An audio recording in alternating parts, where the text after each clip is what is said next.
viral di media sosial pernyataan Pak Mahfud bahwa Dadan Hindayana, orang seperti dia tidak pantas hanya potong tangan. Itu harus potong leher bahkan, atau bahkan hukuman mati yang Pak Mahfud sampaikan. Saya melihat ekspresi Pak Mahfud serius. Kenapa mesti dihukum sejauh itu, Pak? Nah, menurut saya kasus Hindayana ini lebih tepat dijatuhi hukuman mati, gitu. Apakah sudah pernah hukuman mati itu dijatuhkan dalam tindak pidana? Pernah. Muncul pernyataan Nani di berbagai video, di podcast-podcast ketika diwawancara mengatakan bahwa saya nggak korupsi karena sejak lahir saya sudah kaya, bahkan saya sudah 14 tahun dekat dengan Pak Prabowo. Pak Mahfud bagaimana menanggapi itu? Koperasi Merah Putih atau KDMP, Koperasi Desa Merah Putih ya, punya beberapa catatan. Kejadian dia dilacak dan disadap itu, pesan Pak Mahfud kepada Tio Ardianto apa, Pak? Ya supaya berhati-hati, nggak usah takut. Tio supaya hati-hati. Pertama, apa yang disampaikan harus terukur. Mengatakan A, itu harus bisa dipertanggungjawabkan. Saya misalnya, saya tahu persis. Saya ini pasti disadap, pasti monitor. Tapi saya seneng aja. Saya bersyukur alhamdulillah kalau ada yang membuntuti saya dan monitor saya. Karena pasti menjadi tahu bahwa saya tidak melakukan apa-apa. Tidak menggalang kekuatan apa, mengumpulkan siapa, nyuruh siapa, semuanya tahu. Marilah saya buntuti. HP saya katanya sadap aja. Saya beritahu nomornya. Silakan disadap gitu ya.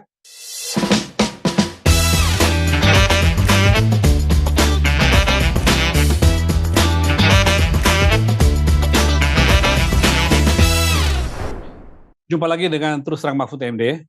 Pada kesempatan kali ini, saya kembali melakukan wawancara Zoom dengan Pak Mahfud. Pak Mahfud sedang berada di Jogja, dan saya di studio Terus Terang di Jakarta. Ada beberapa Pak Mahfud yang saya sapa dulu. Pak Mahfud, apa kabar, Pak? Baik, selamat sore. Para pemirsa semuanya. Baik, Pak. Pak, ada beberapa poin yang dipertanyakan oleh follower Bapak di media sosial. Masih melanjutkan pembahasan kita minggu lalu yang Pak Mahfud mengatakan bahwa Pak Dadan Hindayana itu sebaiknya justru dihukum seumur hidup. Lalu kemudian pertanyaan Pak Bapak muncul bahwa tidak cukup hanya potong tangan misalnya. Itu akan saya tanyakan ke Pak Mahfud. Seberapa penting itu hukuman itu dipertegas. Lalu juga soal demonstrasi 3 hari, Jumat, Sabtu, Senin ya.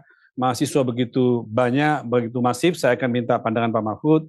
Dan kejadian tadi malam di UGM, kalau nggak salah tadi malam Pak ada diskusi yang lalu kisruh, Pak Mahfud saya minta untuk memberikan komentar. Saya mulai Pak ya dengan pertanyaan pertama, viral di media sosial pernyataan Pak Mahfud dari podcast kita dan juga kalau nggak salah ceramah Pak Mahfud di pesantren Lilboyo di Kediri minggu lalu bahwa Dadan Hindayana, orang seperti dia tidak pantas hanya potong tangan. Itu harus potong leher bahkan, atau bahkan hukuman mati yang Pak Mahfud sampaikan. Saya melihat ekspresi Pak Mahfud serius. Kenapa mesti dihukum sejauh itu, Pak? Ya, gini. Apakah hukuman mati itu bisa dijatuhkan dalam sebuah tindak pidana di Indonesia? Menurut Kitab Undang-Undang Hukum Pidana yang terbaru, dalam keadaan biasa, hukuman maksimal itu seumur hidup. Kalau penjara itu 20 tahun atau seumur hidup kalau sudah sangat keterlaluan gitu ya. Jadi oleh sebab itu hukuman mati itu tidak ada, tetapi ada di situ disebut sebagai hukuman khusus. Hukuman khusus itu artinya hukuman mati ya bisa dijatuhkan kalau sudah sangat keterlaluan dan dilakukan dalam keadaan tertentu. Itu diatur di dalam Undang-Undang nomor 31 tahun 99 dan Undang nomor 20 tahun 2001. Yang sampai sekarang berlaku dan selalu menjadi acuan sebenarnya dalam penegakan hukum korupsi. Jadi kalau tindak pidana korupsi atau tindak lain yang sangat berbahaya itu dilakukan dalam keadaan tertentu, misalnya dalam keadaan bencana nasional, dalam keadaan krisis gitu nasional, atau pengulangan korupsi, sesudah korupsi, residivis korupsi lagi, itu ya bisa dijatuhi hukuman mati sebagai hukuman yang bukan hukuman pokok, tapi hukuman khusus dan dengan pertimbangan khusus. Nah, menurut saya kasus Hidayana ini bisa dianggap sekarang ini negara sedang banyak bencana, gitu ya. Kemudian anggaran-anggaran negara banyak yang dialihkan ke BGN, lalu dikorupsi. Dan korupsi ini sudah merupakan penyakit yang sangat parah, ya, sebagai kelompok kejahatan extraordinary crime gitu, kejahatan luar biasa dan selalu berulang, artinya orang nggak ada takutnya. Maka saya setuju lebih tepat dijatuhi hukuman mati gitu. Apakah sudah pernah hukuman mati itu dijatuhkan dalam tindak pidana? Pernah. Satu kali dalam kasus BLBI yang dijatuhkan kepada Arief Budiman. Sudah pernah dijatuhi hukuman mati, tetapi kemudian pada tingkat PK diturunkan menjadi hukuman penjara seumur hidup. Tetapi hukum ini masih hidup untuk bisa diberlakukan atau diterapkan dalam kasus Hidayana. Kenapa? Ya ini luar biasa ini. Berbagai daerah sekarang itu mengeluh karena anggarannya tidak cukup. Sesudah ada penghematan dan penghematan itu banyak disalurkan ke BGN. Di daerah-daerah banyak orang tidak berdaya, banyak orang yang mau melakukan pemberhentian kerja-kerja kontrak dan sebagainya. Itu karena apa? Karena dananya berkurang sekarang. Tenaga honorer, tenaga di kantor-kantor pemerintah yang P3K dan sebagainya itu kan terancam diberhentikan, menimbulkan keresahan nasional. Kok masih ada orang korupsi seperti Dadan ini? Belum lama sebenarnya kan si Dadan Hindayana ini kan baru berbicara di dalam podcastnya teman kita Akbar Faisal yang mengatakan bahwa dia itu yang membahayakan atau yang mengancam kelangsungan yang bisa merusak BGN itu kan ada dua. Satu, korupsi, pengelolaan keuangan, kata dia itu mengancam keberlangsungan BGN untuk bisa melakukan pekerjaannya dengan baik. Yang kedua ya keracunan bagi penerima manfaat. Kata dia kalau yang korupsi itu dijamin lah, nggak ada, itu mudah dikontrol katanya.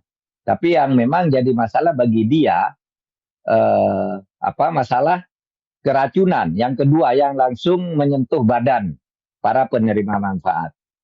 Nah dia optimis waktu itu gampang tuh kalau korupsi nggak ada tuh, gampang diatasi, gampang apa. Ternyata korupsinya paling besar di dalam beberapa tahun terakhir ini. Jadi triliunan uang dia makan begitu saja dan merasa tidak berbuat apa-apa gitu sebelum dia ditangkap, merasa semuanya baik-baik saja, sudah diingatkan berkali-kali, merasa semuanya baik-baik saja dan nekat terus melakukan hal-hal dan menyatakan hal-hal yang tidak masuk akal, termasuk pembelian barang-barang itu ya, sepeda motor dan macam-macam lah, IT yang triliunan dan tidak masuk akal itu. Sesudah ditangkap baru ketahuan bahwa permainannya gila-gilaan untuk dia. Oleh sebab itu menurut saya ya hukuman mati itu tidak salah, meskipun sebenarnya saya sendiri menjawab bahwa hukuman mati itu lebih pantas karena seperti dikatakan Mas Rizal tadi, saya kan berbicara di pondok pesantren. Nah, pondok pesantren itu kan menurut fikihnya sering berpendapat gitu. Apalagi waktu itu kuliah di Ma'had Ali. Ma'had Ali itu tingkat perguruan tinggi lah, pesantren yang sudah tingkat universitas. Ma'had Ali itu. Kan sering dikatakan bahwa kalau orang korupsi itu dianu aja Pak, potong tangan aja kayak perintah hukum Islam gitu. Saya bilang enggak ada, di dalam Islam tuh hukuman korupsi enggak ada. Coba cari di dalam Al-Quran dan hadis, ada enggak hukuman korupsi? Enggak ada. Sehingga hukuman korupsi itu termasuk kelompok takzir, hukumannya ditentukan oleh negara. Di dalam hukum pidana Islam itu memang ada istilah jarimah. Jarimah itu kejahatan. Nah, atau di dalam studi fikihnya masuk dalam kelompok jinayah. Hukum pidana Islam itu jinayah. Dalam hukum pidana itu kan eh, hukuman tindak pidana tertentu tuh hukumannya ada dua yang pasti. Satu namanya kisos. Kalau kisos itu orang membunuh harus dihukum bunuh. Tapi harus setara. Kalau yang membunuh orang merdeka, yang dibunuh orang budak, maka itu tidak bisa dihukum bunuh karena yang membunuh merdeka terhadap budak. Atau orang merusak mata orang harus dirusak juga matanya. Itu namanya kisos. Terutama di dalam pembunuhan itu ada dalilnya kisos. Lalu yang kedua namanya hukum had. Jenis pidana tertentu bukan dikisos tapi dihukum dengan hukuman tertentu. Misalnya kalau pemuda-pemudi berzina itu diasingkan keluar dan dijilid, didera 100 kali. Itu ada dalilnya. Kalau orang mencuri dipotong tangannya. Lalu ada jenis-jenis pidana yang hanya disebutkan di dalam Al-Quran dan hadis, tetapi tidak ada hukumannya. Misalnya apa?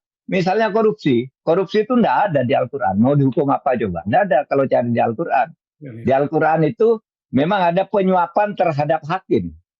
Jangan kamu makan hartamu secara batil, dan jangan kamu suka menyuap hakim.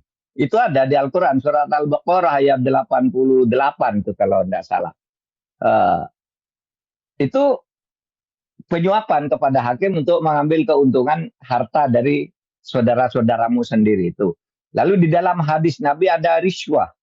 Barang siapa melakukan penyuapan akan dihukum karena harus dihukum karena penyuapan, karena apa? Riswah itu, rasuah kalau bahasa Indonesianya, itu riswah bahasa Arabnya, itu karena dilaknat oleh Allah, laknatullah ala rashi wal murtashi gitu. Nah, tapi hukuman untuk korupsi itu tidak ada. Hukuman untuk riswah juga tidak ada, hanya dikatakan itu jelek. Loh, kalau itu jelek apa hukumannya? Nah, itu masuk ke jenis hukuman yang ketiga, namanya takzir. Takzir itu terserah, kalau luar biasa hakim bisa membuat hukuman apapun. Atau kalau ya hukumannya terjadi tapi ini sepele-sepele aja, hakim bisa membuat hukuman sendiri. Nah, yang banyak itu sebenarnya kan ratusan jenis pidana itu kan tidak ada di dalam Al-Quran dan hadis. Dan di hadis yang dikelompokkan dalam kisos dan hudud itu hanya beberapa tadi yang disebutkan, tapi yang banyak perusakan lingkungan misalnya. Apakah itu pidana? Pidana. Tapi apa hukumannya? Tidak ada di Al-Quran dan hadis. Terus siapa dong yang menentukan hukumannya? Itu fikih. Yang membuat itu negara masing-masing para ahlinya menentukan hukuman apa yang layak bagi mereka ini. Nah, dalam konteks ini saya katakan, kalau kita mau menghukum orang seperti Hindayana itu, ya hukuman mati tidak usah pakai hukum Islam. Di hukum Islam itu tidak ada hukuman untuk korupsi yang bentuknya hudud atau kisos. Itu terserah negaranya saja mau menghukum macam apa. Dan kita punya dasar Undang-Undang nomor 31 tahun 99 dan Undang-Undang nomor 20 tahun 2001 yang pernah juga diterapkan dalam kasus BLBI terhadap Arief Budiman. Meskipun kemudian di tingkat kasasi dibebaskan. Nah itu Mas, karena sudah sangat parah ini korupsinya BGN ini, dan harus dicari semua nih sampai ke akar-akarnya. Gitu. Ya Pak, jadi saya mencatat betul bahwa pernyataan Mahfud itu tidak main-main, artinya serius mengatakan bahwa sepantasnya dia dihukum mati, karena tadi pertimbangan bahwa anggaran yang besar 335 triliun itu menyebabkan kesulitan dan penderitaan pada orang lain gitu ya Pak ya. Karena itu dihemat dan semua dialihkan ke sini, sementara di sini kira-kira mengkorupsi itu setiap hari dengan miliaran rupiah. Kira-kira itu yang membuat Mahfud mengatakan bahwa dia pantas sekali dan layak untuk dihukum mati Pak ya. Iya, dan itu pengkhianatan luar biasa terhadap kebijakan presiden yang menjadikan MBG ini sebagai program prioritasnya, program andalannya. Sehingga presiden membela mati-matian ketika orang bertindak. Di situ ada korupsinya malah langsung marah kan. Baru sesudah sekarang ketahuan gitu, baru ditindak. Seharusnya tuh dicari lagi tuh, karena Tidak bisa korupsi sampai berlama-lama begitu baru ketahuan sekarang, baru ditindak sekarang. Pasti itu ada sebuah proses-proses yang juga menyimpang di dalamnya, sehingga harus dicari menurut saya. Kepada siapapun, itu harus diselidiki lagi. Ya. Gitu. Saya teruskan Pak Mahfud, itu tentang Pak Dadan Hindayana. Sekarang tentang penggantinya, kepala bagian yang baru, Nani SDyang. Pak Mahfud juga mengomentarin pada pekan kemarin sebelumnya di podcast kita ini mengatakan bahwa dia juga harus diperiksa. Lalu kemudian muncul pernyataan Nani di berbagai video di podcast-podcast ketika diwawancara mengatakan bahwa saya nggak korupsi karena sejak lahir saya sudah kaya, bahkan saya sudah 14 tahun dekat dengan Pak Prabowo. Pak Mahfud bagaimana menanggapi itu? Ya begini, pertama bahwa itu harus diperiksa karena jabatannya, ya, karena jabatannya dia harus diperiksa karena dia juga akan dimasukkan di situ untuk mengawasi. Sesudah beberapa itu, kalau tidak salah dulu beberapa bulan lalu kan diangkat, lalu dia sudah ada di sana sehingga harus diperiksa. Jangan-jangan ini juga ngawasinya tidak beres, gitu, ya. Oleh sebab itu kita terbatas katakan diperiksa saja. Tetapi juga bisa jadi ini terbongkar karena dia masuk, kan begitu positifnya. Sebelum dia masuk ke situ, tidak ada yang bisa mengungkap itu dengan terbuka. Tapi begitu dia masuk, gitu, ini ternyata terbuka. Ada dua kemungkinan. Pertama karena mungkin Nani bekerja dan melapor. Atau bisa terbongkar kenapa Pak Prabowo menjadi lebih serius menangani ini. Gitu. Sehingga siapapun yang dimasukkan ke situ ini akan terbongkar misalnya. Kejaksaan Agungnya bagus. Jadi menurut saya tetap harus diperiksa. Apapun hasilnya nanti bisa. Satu, ya ini terbongkar karena Nani masuk. Tapi juga bisa juga orang mengatakan lewat itu. Harus dicurigai. Masa dia bekerja begitu sampai terjadi begitu. Misalnya ya sudah bekerja di situ kok sampai terjadi korupsi sekian dan sebagainya. Nah itu nanti menurut saya perlu diperiksa agar publik tahu apa yang sebenarnya dilakukan gitu. Nah persoalan misalnya mengatakan wah saya enggak pernah korupsi, saya enggak mau diajak korupsi, saya sudah kaya. Itu kan semua koruptor mengatakan begitu. Nggak ada. Oh iya saya nggak ambil semua koruptor. Coba yang ini aja BGN ini. Pak Dadan kan mengatakan saya jamin deh. Saya jamin kalau korupsi tidak ada. Tapi kalau keracunan itu menjadi perhatian kami yang serius. Kalau yang soal korupsinya tuh kami jamin tidak ada katanya. Termasuk yang Pak Soni mengatakan taruh Quran di atas kepala itu. Pak Soni juga mengatakan saya tidak korupsi dan sebagainya. Kemudian banyak tuh anggota-anggota lembaga negara, anggota DPR dan sebagainya yang melakukan apa? Juga ikut mempunyai dapur ya. SPPG. Ya. Nah, Mas ini memang rusak ini di Indonesia ini korupsi ini. Pejabat-pejabat ikut di dalam proyek-proyek pemerintah yang harusnya dia mengawasi, membuat kebijakannya, lalu ikut di situ.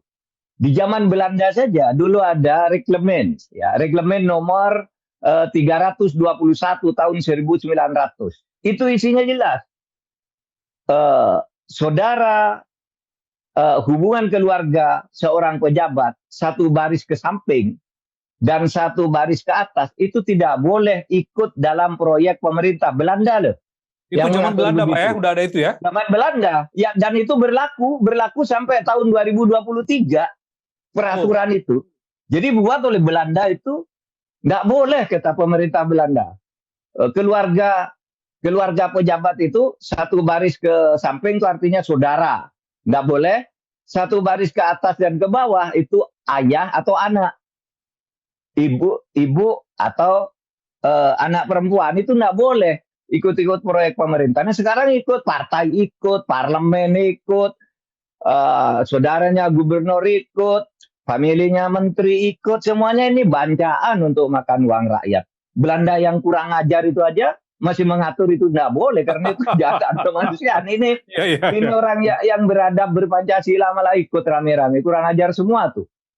Gitu, Mas Rizal. Ya, Pak. Ya, ini sekarang saya mau tanya ke Pak Mahfud perkembangan pengusutannya, Pak. Sejauh ini sudah 5 tersangka korupsi selain 3 pimpinan BGN sebelumnya, ada 2 pihak swasta dan yang terbaru itu vendor Pak, vendor motor listrik yang ditangkap yang terbaru. Ya. Kemudian, Ya. tapi sampai sekarang kita belum lihat misalnya muncul lagi tentang 26 nama yang sempat beredar sebelumnya dan juga muncul nama-nama lain. Pak Mahfud melihat pengusutan oleh Kejaksaan bagaimana untuk kasus ini? Ya kita tidak tahu yang begini ya. Dugaan 26 itu kan kita tidak tahu sumbernya. Tetapi itu muncul sesudah Kejaksaan menyatakan berdasar HP yang dirampas itu, kemudian dilihat di situ ada 26 nama ABCD itu. Itu rupanya ribut karena menyangkut keluarga orang setingkat menteri lah, mengangkut saudaranya ini, mengangkut pimpinan DPR, pimpinan ini itu. Rupanya itu kemudian diklarifikasi menjadi 34 orang. Yang kayaknya ada beberapa nama yang hilang di situ dari 26 yang sebelumnya. Nah, kita tidak tahu apa yang terjadi, tetapi nanti kita sangat berharap mumpung moodnya ketemu. Mood antara presiden dan kejaksaan dan kita di masyarakat ini ketemu ini agar ini diusut tuntas. Ini kejaksaan harus bisa memberikan penjelasan yang tuntas nanti di dalam proses penanganan, tidak harus penjelasan updating berita dan sebagainya. Dalam proses penanganan itu akan terlihat kalau diupdate terus hari ini, hari ini, nanti di dalam keseluruhan dakwaan itu akan terbaca. Mana orang yang dilindungi, mana yang tidak. Kalau itu dibuat secara main-main. Tapi saya melihat moodnya ini sedang oke untuk dibuka sungguh-sungguh. Gitu. Ya Pak, baik. Saya teruskan Pak sekarang. Pemerintah, terutama yang disampaikan oleh Wakil Kepala BGN kemarin yang baru, Bu Sari mengatakan bahwa selama libur sekolah ini, kesempatan bagi BGN untuk menghentikan sementara program MBG. Jadi seperti kira-kira usulan Pak Mahfud kemarin, hentiin dulu sementara dan lalu evaluasi total. Dan itu tampaknya akan dipilih oleh BGN dan seperti disampaikan oleh Bu Sari, menyeleksi kira-kira targetnya, kemudian pelaksanaannya, titiknya dan segala macam. Apakah termasuk orang-orang yang menangani ini misalnya di level kedua, ketiga, di deputi, direktur dan segala macam? Pak Mahfud melihat memang sekaligus juga perlu dievaluasi. Iya dong, perlu dievaluasi dalam waktu cepat. Saya kira tidak sulit sih kalau mengevaluasi dalam waktu cepat. Unit-unit mana yang rawan atau yang patut diduga menjadi pintu masuknya kejahatan itu. Kejahatan korupsi yang sekarang terjadi. Apalagi di situ ada Bu Sari yang pengalamannya banyak. Itu saya kenal dia, itu healingnya dalam hal-hal begitu cukup bagus sehingga memang bisa dipercayakan kepada dia untuk segera diadukan evaluasi total dalam pengorganisasian ini sehingga dicari pintu-pintu anunya di mana nih, pintu-pintu terjadinya korupsi dan penyalahgunaan wewenang gitu. Gitu Mas Rizal untuk BGN. BGN ya Pak. Lalu muncul Pak desakan serupa dari sejumlah pengamat dan beberapa orang yang selama ini mencermati program MBG, bahwa sebaiknya ketika MBG dan BGN itu dievaluasi, sebaiknya juga program lain yang menjadi program prioritas pemerintah juga dievaluasi. Seperti misalnya yang terutama ya Koperasi Desa Merah Putih KDMP. Ya. Karena kan agak mirip Pak. Misalnya kita tahu bahwa Koperasi Merah Putih itu kan sudah mendatangkan sekitar kurang lebih 1.200 mobil dari India, impor mobil dari India yang juga waktu itu dipertanyakan bagaimana proses pengadaannya. Nah, bukankah itu sebaiknya juga dievaluasi untuk kemudian dicermati kemungkinan korupsi dan segala macam, Pak Mahfud? Ya, jadi kita untuk MBG itu punya beberapa catatan. Bukan untuk MBG, KMP, Koperasi Merah Putih. Atau KDMP, Koperasi Desa Merah Putih ya. Nah itu begini, pertama dalam pengadaan gedung itu sudah pembentukannya itu sendiri sudah timbul beramai di masyarakat ini. Ada ketidakberesan ya. Pembangunannya di desa-desa anggarannya sekian, yang sampai ke desa hanya sekian. Itu saya kira itu isu juga. Yang kedua, konsep tentang koperasi itu sendiri tidak jelas. Ini disebut koperasi, tapi sebenarnya konsepnya kan beda dengan koperasi dalam Undang-Undang Dasar 1945 yang dikonsepkan bersama dulu oleh para pendiri negara. Karena konsep koperasi yang aslinya itu modalnya dari bawah, lalu nanti setiap tahun dibagi hasil usaha, ya, sisa hasil usaha SHU-nya. Nah ini kan tidak nih, modalnya diserahkan dari atas, di drop dari atas, lalu rakyat disuruh desa disuruh mengelola dalam bentuk koperasi desa itu, tetapi dianggap hutang. Hutangnya menurut pengatur Novanto harus dibagi dari keuntungan, berarti koperasi itu mencari keuntungan. Padahal konsepnya bukan mencari keuntungan seperti itu, harus membayar hutang dari keuntungan. Koperasi itu kan harus dari rakyat. Setiap anggota itu mempunyai uang di situ, lalu bekerja di situ, mengolah bersama, lalu nanti dibagi hasilnya bersama sesuai dengan prestasinya. Tapi oke, itu kreativitas ekonomi dari pemerintah, dan menurut saya ide dasarnya Koperasi Merah Putih KDMP itu ide dasarnya itu bagus untuk masyarakat desa. Tapi saya tidak setuju kalau itu disebut koperasi. Koperasi bukan seperti itu, misalnya kalau belajar dari konsep Hatta misalnya, ya kan bukan seperti itu. Tapi oke, itu mungkin manfaatnya saja yang kita ini kan. Tetapi lagi yang soal kasus mobil Mahindra itu dulu pengadaannya tidak jelas juga, dan DPR tidak pernah mempersoalkan lagi. Padahal dulu begitu diumumkan itu DPR-nya ribut. Begitu Pak Prabowo pulang semuanya diam, dan tiba-tiba mobilnya sudah masuk ke Indonesia. Itu pertanggungjawabannya dari mana? Besok yang membayar uang untuk mobil Mahindra yang 104.000 mobil itu yang bayar siapa? Koperasi atau pemerintah? Kalau pemerintahnya siapa, bagian apa, dan seterusnya, itu kan sampai sekarang nggak jelas. Itu bagian dari kekeliruan dalam tata kelola keuangan negara dengan program-programnya. Nah itu juga mumpung sekarang masih hangat gitu, kan sebentar lagi di bulan Oktober Pak Prabowo 2 tahun. Mumpung sebelum 2 tahun lah itu semua sudah harus clear. Maunya apa tuh Koperasi Merah Putih itu. Gitu Mas Rizal. Ya, saya lanjutkan Pak sekarang tentang demonstrasi yang berlangsung hari-hari ini Pak. 3 hari di Jumat, Sabtu, dan Senin kemarin berlanjut di Jakarta, Jogja, Bandung, Makassar, dan beberapa kota lain, menuntut misalnya tentang pemborosan APBN, hentikan pemborosan APBN, hentikan program MBG dan KDMP, turunkan harga kebutuhan pokok, lalu tinjau ulang keberadaan militer di wilayah sipil, tinjau ulang undang-undang kepolisian, sampai kepada penjelasan pemerintah bahwa mereka salah selama ini dalam kebijakannya.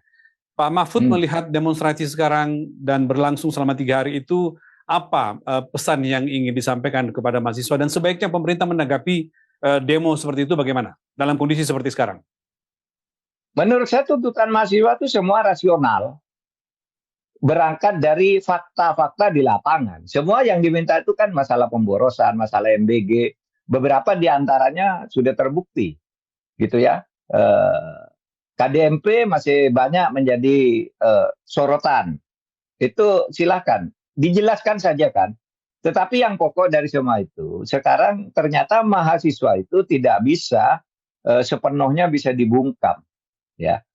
Ternyata mereka bisa mengorganisasi itu dengan sangat besar, terjadi di berbagai kota gitu. Artinya apa, masalahnya udah serius. Mahasiswa itu untuk apa sih turun-turun begitu kalau tidak melihat masalah yang serius untuk bangsa dan negaranya, kan begitu. Nah, oleh sebab itu menurut saya ini harus disikapi secara arif agar tidak menggelinding menjadi bola salju yang panas, nanti merusak kehidupan kita berbangsa dan bernegara gitu.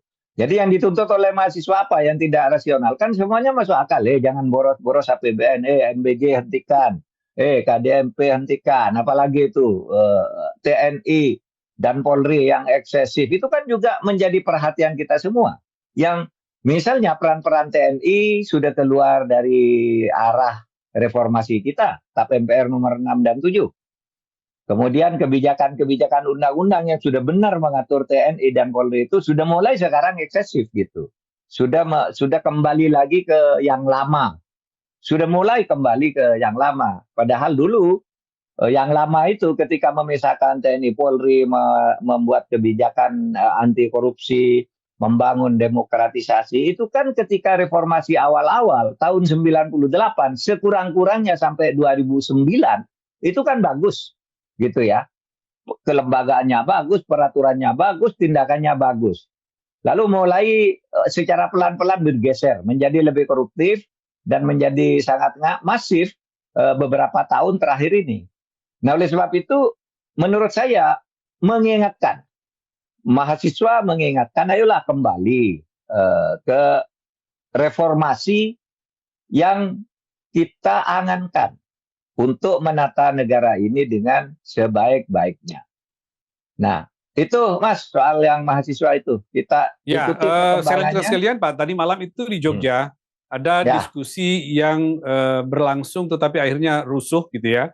Jadi ada 3 pejabat pemerintah yang hadir, kalau nggak salah Budiman Sujatmiko, Nusron Wahid, dan Sudaryono, Pak, Wakil Menteri Pertanian. ya. Sedang berlangsung diskusi, tetapi kemudian mahasiswa protes, digeruduk oleh mahasiswa, dan dihentikan secara paksa oleh mahasiswa. Apa yang Pak Mahfud lihat dari peristiwa itu?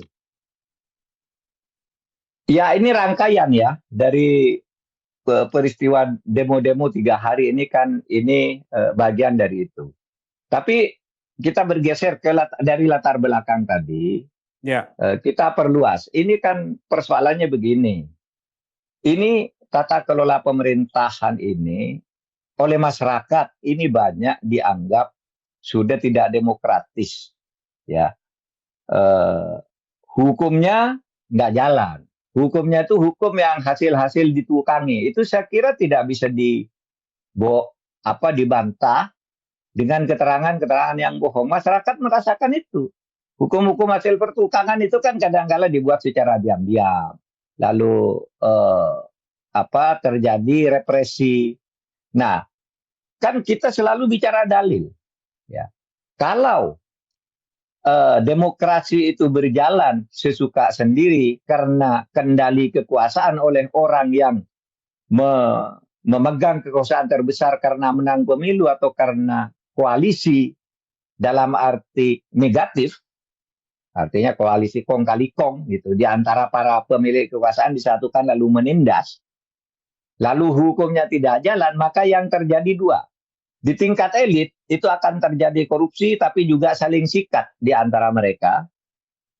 Di tingkat bawah akan terjadi chaos, perlawanan. Nah, itu kalau hukum tidak jalan. Dan apa yang terjadi kemarin di UGM itu, ya gambaran dari itu. Pemerintah datang lalu dituding Anda tidak demokratis, gitu kan? Lalu mahasiswa dihalangi, Anda anarkis. Lalu saling jawab, kami punya wewenang pemerintah, menang pemilu, undang-undang dasar, tapi yang mahasiswa, tapi Anda nyeleweng, terjadilah benturan itu.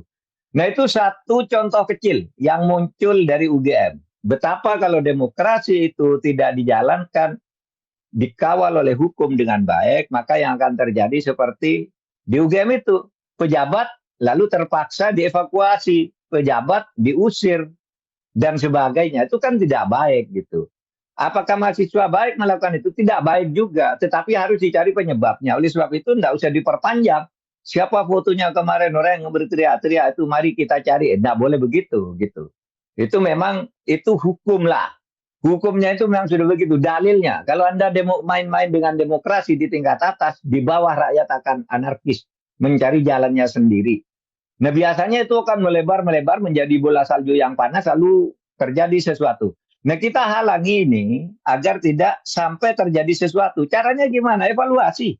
Gitu. Masih ada waktu memperbaiki bagaimana seharusnya hukum itu ditegakkan, bagaimana prosedur pengambilan keputusan, bagaimana proses pembuatan undang-undang, itu harus diperbaiki dengan apa yang sudah kita atur di awal reformasi. Saya kira yang bisa jadi contoh itu awal reformasi itu bagus gitu ya. Untuk kembali ke situ semuanya. Nah, sekarang ini sudah mulai rusak-rusakan lagi. Ya mudah-mudahan kita selamat aja gitu. Gitu aja. Jadi artinya di satu sisi Pak Mahfud mengatakan bahwa mahasiswa sebaiknya tidak melakukan cara-cara seperti itu, dia mesti dialog. Tapi pada sisi lain Pak Mahfud mengatakan bahwa ini ekspresi dari kegumpalan kemarahan yang tertahan selama ini, yang dipandang tidak demokratis. Apakah misalnya mengatakan begini, jangan sampai Ya ini hanya pejabat yang datang untuk secara sandiwara saja ketemu dengan kita, tapi kemudian nggak ada perubahan setelah itu. Sehingga yang diharapkan misalnya presiden berdialog langsung dengan mahasiswa. Bagaimana Pak? Enggak juga. Saya kira Presiden tidak perlu dialog langsung dengan mahasiswa. Nggak mungkin, itu malah terjadi hal yang luar biasa. Dan kalau itu dilakukan, itu pasti proses seleksinya akan ketat gitu. Tidak akan terjadi dialog yang sungguh-sungguh. Apalagi dengan Pak Prabowo, tidak ada dialog yang sungguh-sungguh kalau dengan Pak Prabowo itu. Udah lewat-lewat menterinya saja, tapi menterinya juga ya harus yang profesional gitu. Nah, ini kan kebetulan kan menteri yang datang ke UGM itu orang yang dulu sangat anti Prabowo kan, si Nusron sama Budiman itu kan paling Budiman anti Sujatmiko dan Prabowo. Nusron ya. Maka dia kan yang jadi sorotan mahasiswa itu. Yang satu kan tidak begitu dikenal, Sudaryono itu ya hanya ikut-ikut saja, terseret di situ gitu. Eh, oleh sebab itu juga harus gentleman. Kalau dulu Anda mengatakan begitu, kenapa sekarang terjadi begini Anda diam kalau sudah di dalam? Kan pertanyaan mahasiswa begitu yang terlontar itu. Gitu, sehingga terjadi kekisruan, saling tuding, terpaksa dievakuasi gitu. Ya Pak, saya lanjutkan sedikit lagi. Ini Tio Ardianto, salah seorang mahasiswa yang mengkritik keras MBG dan berbagai program Pak Prabowo, itu 2-3 hari kemarin untuk menemukan alat pelacak di mobilnya Pak. Dia marah sekali karena merasa dibuntutin dan dicermati terus oleh pemerintah dan kemana-mana harus diperiksa titiknya di mana dia berada. Apakah itu menurut Pak Mahfud skenario semacam teror gitu ya, atau upaya pembungkaman atau apa gitu? Kalau dari sudut Tio, saya kira ya pantas marah dia diperlakukan begitu. Tapi kalau dari sudut keamanan dan intelijen, memang kan tugasnya intelijen harus melacak orang-orang yang punya potensi nanti membuat kebakaran amarah gitu ya. Saya kira itu kita juga marah dengan cara itu, tapi kita harus memahami juga loh, negara ini kan harus aman juga gitu. Saya misalnya, saya tahu persis, saya ini pasti disadap, pasti monitor, tapi saya seneng aja. Saya bersyukur alhamdulillah kalau ada yang membuntuti saya dan monitor saya. Karena pasti menjadi tahu bahwa saya tidak melakukan apa-apa. Tidak menggalang kekuatan apa, mengumpulkan siapa, nyuruh siapa, semuanya tahu. Marilah saya buntuti. HP saya katanya sadap aja. Saya beritahu nomornya. Silakan disadap gitu ya. Silakan disadap, saya senang malah kalau disadap. Karena kita maunya baik gitu. Mau disadap, tidak disadap, terserah. Yang penting keamanan dijaga. Kita saling menjaga keamanan masing-masing kita. Ya bicara, kemudian juga aparat keamanan begitu harus saling menjaga. Menurut saya ya sebaiknya tidak dilakukan lah kalau mau bertanya ke aktivis kan gitu. Soalnya tidak dilakukan toh pembuntutan kayak gitu. Tapi kalau di dalam ilmu intelijen harus dilakukan. Kalau Anda lalai itu kesalahan Anda bisa disalahkan, itu tugas biasa saja menurut saya ya. Ya yang pernah berkecimpung di dunia yang seperti itu. Gitu. Dengan kejadian dia dilacak dan disadap itu, pesan Pak Mahfud kepada Tio Ardianto apa Pak? Ya supaya berhati-hati, nggak usah takut. Pertama jangan dan saya melihat sekarang ini anak hanya emosinya tinggi, tapi sebenarnya isi apa yang dikatakannya itu terukur, bisa dipertanggungjawabkan kalau terjadi masalah hukum. Cuma dia terlalu emosional. Biasa anak muda kan dia kan belum lulus juga, gitu ya. Jadi emosinya sama dengan kita dulu sebelum lulus juga, gitu. Nah, oleh sebab itu Tio supaya hati-hati. Pertama, apa yang disampaikan harus terukur. Mengatakan A, itu harus bisa dipertanggungjawabkan. Ini faktanya, ini analisis psikologisnya, ini apanya gitu supaya jelas. Sehingga ya seperti terukur. Seperti Pak Amin Rais itu kan. Ketika mengatakan sesuatu, lalu katanya akan dibawa ke pengadilan, nantang dia, ayo bawa. Nanti saya buka buktinya di pengadilan. Nah yang kayak gitu-gitu. Akhirnya kan yang Pak Amin Rais redam sekarang. Ya karena dia Amin Rais lalu dapat dukungan banyak. Kalau Bapak dibawa ke pengadilan nih kami tambah buktinya. Ini ada videonya, ada audionya, ada beritanya gitu. Mundur semua kan. Nggak ada yang berani ngelanjutin. Nah Tio saya harap seperti Pak Amin Rais itu caranya. ketika bicara dia harus punya fakta, gitu, yang bisa dipertahankan ketika diperiksa, ya, ketika dipersoalkan oleh publik. Ini soal politik harus terbuka juga, jangan serampangan, gitu, Mas Rizal. Baik, ini penutup yang bagus, pesan kepada Tio, Pak, bahwa pesan Pak Mahfud, Tio terus saja berani tetapi berhati-hati, tetap terukur dalam hal ucapan dan tindakan. Itu Pak ya? Iya. Oke. Baik, saya kira cukup Mahfud, saya sebelah kepada Pak Mahfud untuk menutup Pak diskusi kita. Para pemirsa, saya sekarang berada di Jogja, habis keliling dari Indonesia Timur. Jadi saya membuka terus terang ini dari 2 studio Jakarta dan studio Jogja. Saya mengucapkan terima kasih atas perhatiannya. Saya tetap ingin mengajak kita semua, jangan pernah lelah untuk terus mencintai Indonesia. Sore.